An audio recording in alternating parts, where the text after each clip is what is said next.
Hi అండి. గుమగుమలాడుతూ నోరూరించే village style chicken కర్రీని సింపుల్‌గా చాలా టేస్టీగా ఎలా ప్రిపేర్ చేసేసుకోవాలో ఇప్పుడు చూసేద్దాం. దీనికోసం ఒక కేజీ చికెన్‌ని తీసుకొని శుభ్రంగా కడుక్కోవాలి. ఇప్పుడు ఇందులో టేబుల్ స్పూన్ అల్లాన్ని వేసుకోండి. రుచికి సరిపడా సాల్ట్‌ని కూడా వేసుకోవాలి. 2 టేబుల్ స్పూన్ కారాన్ని వేసుకోండి. మీరు కారం ఎక్కువ తినేవాళ్ళైతే ఇంకో హాఫ్ స్పూన్ వేసుకోండి.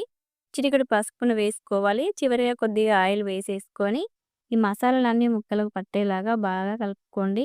ఇలా చక్కగా కలిసిన తర్వాత మూత పెట్టి 30 నిమిషాల పాటు ఉంచుకోవాలి. ఒకవేళ మీకంత టైం లేదు అని అనుకుంటే 15 మినిట్స్ పెట్టుకుంటే సరిపోతుంది. ఇప్పుడు ఒక బాండీ పెట్టుకొని 3 టేబుల్ స్పూన్ ఆయిల్ వేసుకోండి. ఆయిల్ వేడైన తర్వాత మసాలా దినుసులు వేసుకోవాలి. ఇందులోనే ఇప్పుడు పుదీనా, కొత్తిమీర కూడా వేసేసుకోవాలి. పుదీనా, కొత్తిమీర వేగిన తర్వాత సన్నగా తరిగిన ఉల్లిపాయ ముక్కలు, పచ్చిమిర్చి కూడా వేసేసుకొని ఉల్లిగడ్డ మగ్గేంత వరకు 10 నిమిషాల పాటు మూత పెట్టి ఉంచుకోండి.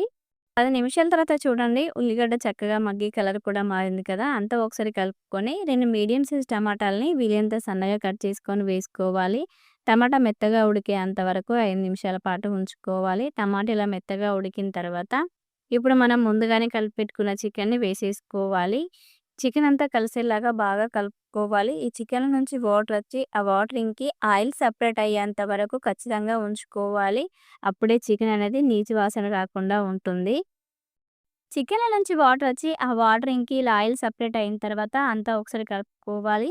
మనం చికెన్ కలిపెట్టుకున్న గిన్నెలోనే కొద్దిగా వాటర్‌ని వేసుకోవాలి మీకు సరిపోయేంత. ఇప్పుడంతా ఒకసారి కలుపుకొని ఒక 5 నిమిషాల పాటు మూత పెట్టి ఉంచుకోండి. 5 నిమిషాల తర్వాత మరొకసారి కలుపుకొని ఇప్పుడు ఇందులో టేబుల్ స్పూన్ ధనియా పొడి, half teaspoon garam masala, సన్నగా తరిగిన కొత్తిమీర తరుగు వేసేసుకొని మరో 2 నిమిషాల పాటు ఉంచుకోవాలి. 2 నిమిషాల తర్వాత మన గుమగుమలాడే village style chicken curry ready అయింది.